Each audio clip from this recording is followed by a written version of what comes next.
Genetics 101. Both sides of Dad's family were Jews from Russia and Poland. Papa's grandparents fled the pogroms and ended up in New York City at the turn of the century. Tata's parents fled the Nazis and ended up in Argentina in the 40s. Papa and Tata met at a dance on the Lower East Side while she was in town visiting a cousin. They got married, moved to Bayside, and had Dad and Uncle Ben. Mom's side of the family is from Brazil, except for her mother, my beautiful grands, and her dad, Augusto, who died before I was born. The rest of Mom's family, all her glamorous aunts, uncles, and cousins, still live in Alto Leblon, a ritzy suburb south of Rio. Grands and Augusto moved to Boston in the early 60s and had Mom and Aunt Kate, who's married to Uncle Porter. Mom and Dad met at Brown University and have been together ever since. Isabel and Nate like two peas in a pod. They moved to New York right after college, had me a few years later, then moved to a brick townhouse in the North River Heights, the hippie stroller capital of Upper Manhattan, when I was about a year old. Not one person in the exotic mix of my family gene pool has ever shown any obvious signs of having what August has. I've pored over grainy sepia pictures of long-dead relatives in babushkas, black and white snapshots of distant cousins in crisp white linen suits, soldiers in uniforms, ladies with beehive hairdos, Polaroids of bell-bottomed teenagers and long-haired hippies, and not once have I been able to detect even the slightest trace of August's face in their faces. Not a one. But after August was born, my parents underwent genetic counseling. They were told that August had what seemed to be a previously unknown type of mandibulofacial dystosis caused by an autosomal recessive mutation in the TCOF1 gene, which is located on chromosome 5, complicated by a hemifacial microsomia characteristic of OAV spectrum. Sometimes these mutations occur during pregnancy. Sometimes they're inherited from one parent carrying the dominant gene. Sometimes they're caused by interaction of many genes, possibly in combination with environmental factors. This is called a multifactorial inheritance. In August's case, the doctors were able to identify one of the single nucleotide deletion mutations that made war on his face. The weird thing is, though, you'd never know it from looking at them. Both my parents carry that mutant gene. And I carry it too.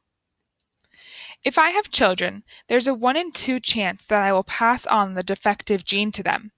That doesn't mean they'll look like August, but they'll carry the gene that got double dosed in August and helped make him the way he is. If I marry someone who has the same defective gene, there's a 1 in 2 chance that our kids will carry the gene and look totally normal, a 1 in 4 chance that our kids will not carry the gene at all, and a 1 in 4 chance that our kids will look like August. If August has children with someone who doesn't have a trace of the gene, there's a 100% probability that their kids will inherit the gene, but a 0% chance that their kids will have a double dose of it, like August, which means they'll carry the gene no matter what, but they could look totally normal. If he marries someone who has the gene, their kids will have the same odds as my kids. This only explains the part of August that's explainable. That's the other part of his genetic makeup that's not inherited, but just incredibly bad luck.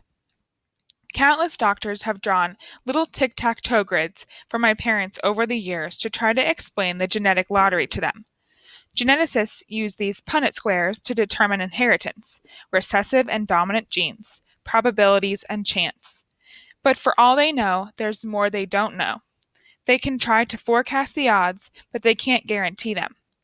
They use terms like germline mosaicism, chromosome rearrangement, or delayed mutation to explain why their science is not an exact science. I actually like how doctors talk. I like the sound of science.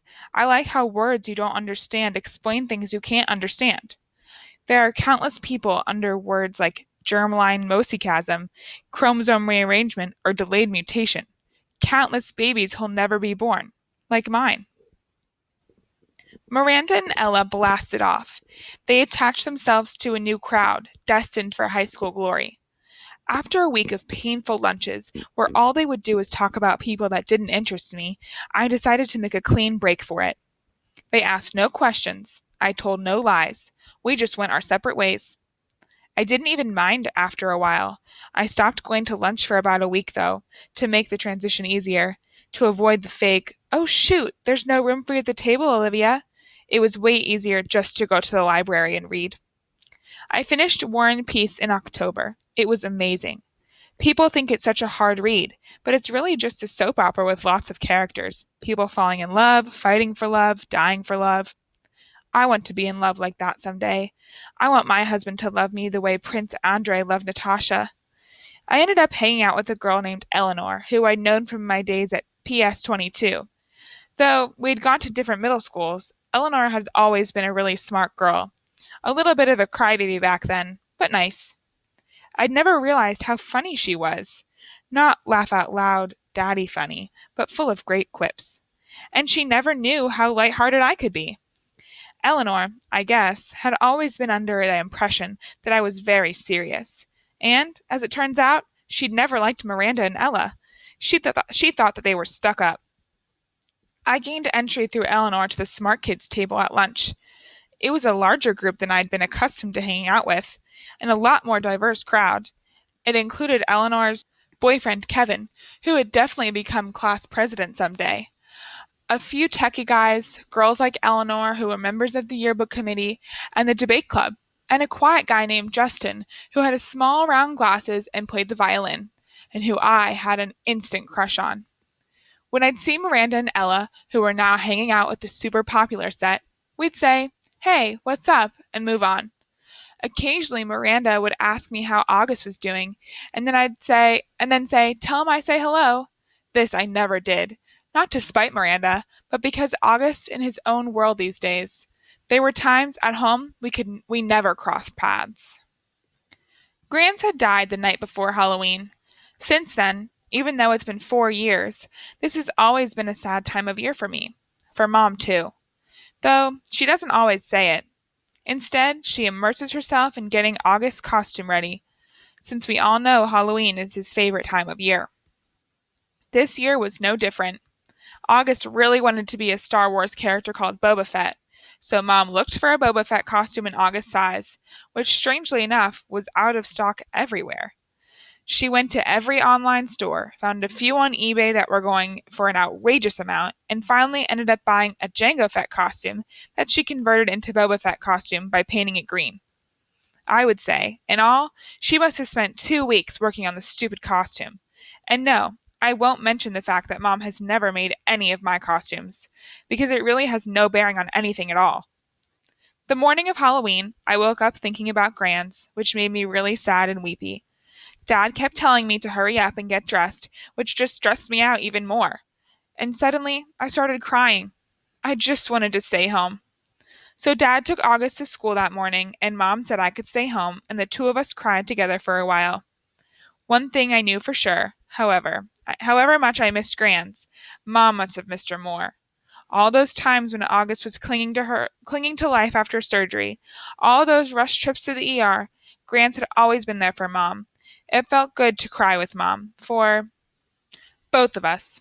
At some point, Mom had the idea of our watching The Ghost and Mrs. Muir together, which was one of our all-time favorite black and white movies. I agreed that was a great idea. I think I probably would have used this weeping session as an opportunity to tell Mom everything that was going on at school with Miranda and Ella, but just as we were sitting down in front of the DVD player, the phone rang. It was the nurse from August's school, calling to tell Mom that August had a stomachache and should be picked up. So much for the old movies and mother-daughter bonding. Mom picked August up, and the moment he came home, he went straight to the bathroom and threw up. Then he went to his bed and pulled the covers over his head. Mom took his temperature, brought him some hot tea, and assumed the August's mom role again. Via's mom, who had come out for a little while, was put away. I understood, though. August was in bad shape. Neither one of us asked him why he had worn his bleeding Scream costume to school instead of the Boba Fett costume Mom had made for him. If it annoyed Mom to see the costume she had worked on for 2 weeks tossed on the floor, unused, she didn't show it.